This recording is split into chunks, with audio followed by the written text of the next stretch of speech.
आप देख रहे हैं इंडिया टाउन न्यूज, भारत की बात, एक साल बेमिसाल।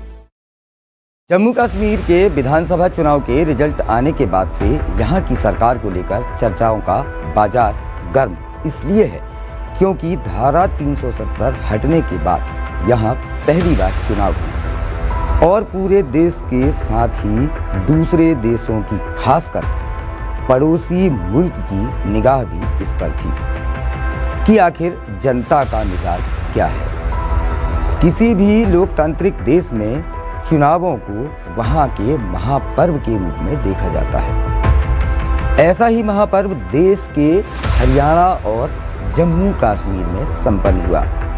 इसमें जम्मू कश्मीर का चुनाव और भी खास रहा क्योंकि यहाँ लंबे समय के बाद चुनाव हुए हैं। विधानसभा चुनाव में नेशनल कॉन्फ्रेंस को शानदार सफलता मिली है। उसने अपने गठबंधन के साथी कांग्रेस और माकपा के साथ मिलकर 49 सीटें जीती हैं। वहीं बीजेपी को 29 सीटें मिली हैं। बताया जा रहा है कि उमर अब्दुल्ला राज्य के अगले मुख्यमंत्री होंगे। आइए आपको बताते हैं कि चुनाव से जुड़े इम्पोर्टेंट पॉइंट्स आखिर क्या हैं।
दो 2014 में विधानसभा चुनाव हुए थे।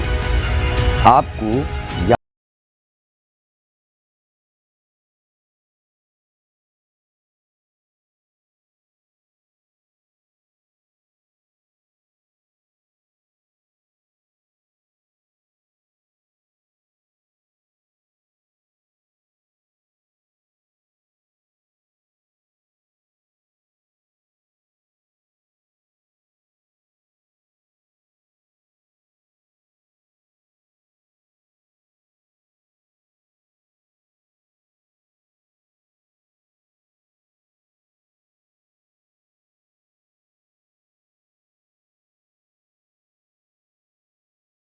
वहीं हम इस विधानसभा चुनाव में मतदाताओं की भागीदारी की अगर बात करें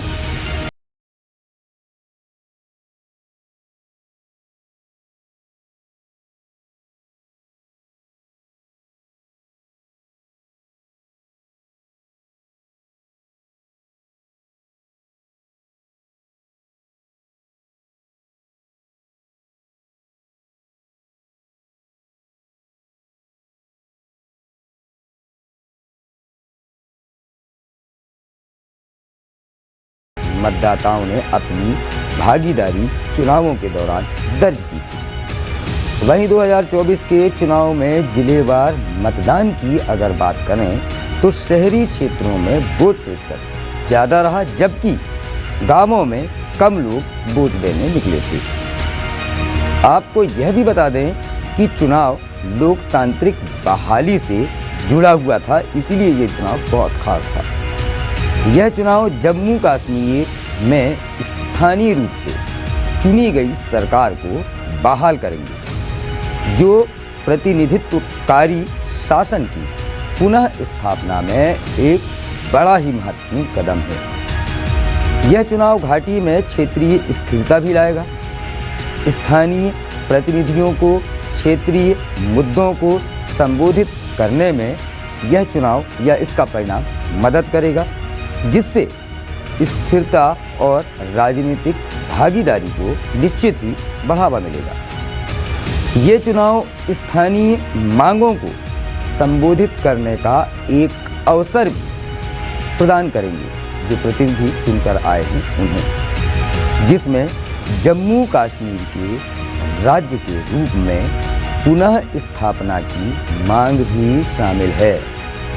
साथ ही राष्ट्रीय सुरक्षा के लिए भी यह चुनाव काफ़ी महत्वपूर्ण था। वहीं इस चुनाव के बाद नई जम्मू कश्मीर विधानसभा के पास शक्तियां भी होंगी, और नई जम्मू कश्मीर विधानसभा के पास कौन कौन सी शक्तियां हैं, यह भी आपको बताते चलते हैं। दरअसल जम्मू कश्मीर विधानसभा के पास सीमित विधायी अधिकार हैं। नई विधानसभा के पास अन्य केंद्र शासित प्रदेशों की तरह ही विधायी अधिकार होंगे। हालांकि केंद्र शासित प्रदेश के दर्जे के कारण इसके पास लोक व्यवस्था और पुलिस पर नियंत्रण नहीं होगा।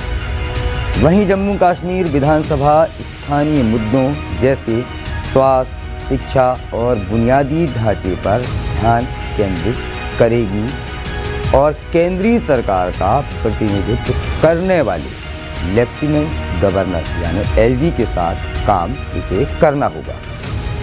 इसके अलावा विधानसभा के पास विकास परियोजनाओं और स्थानीय कल्याण योजनाओं पर खर्च को मंजूरी देने की बजटीय शक्तियां भी हैं। लेकिन प्रमुख अवसंरचना और रक्षा से संबंधित परियोजनाओं में उन्हें केंद्र के साथ समन्वय करना ही होगा।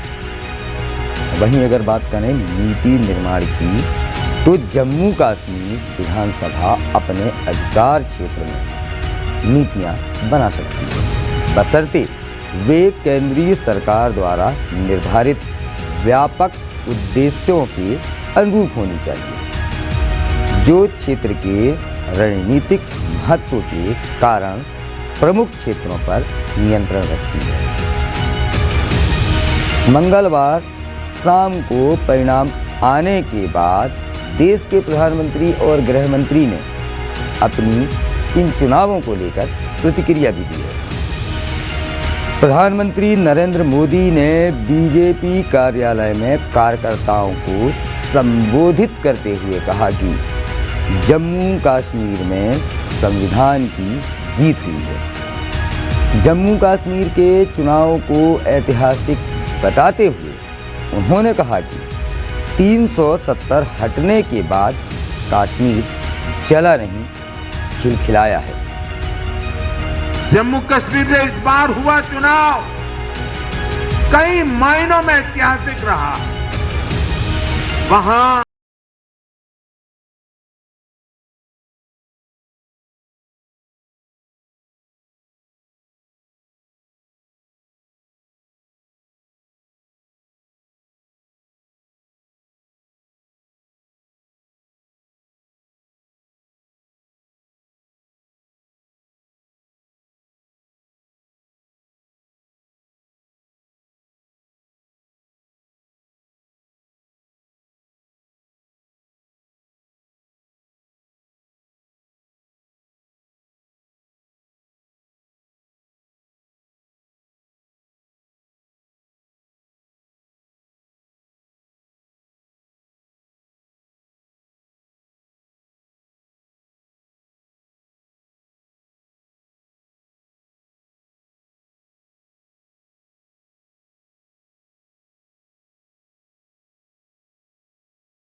नमस्कार।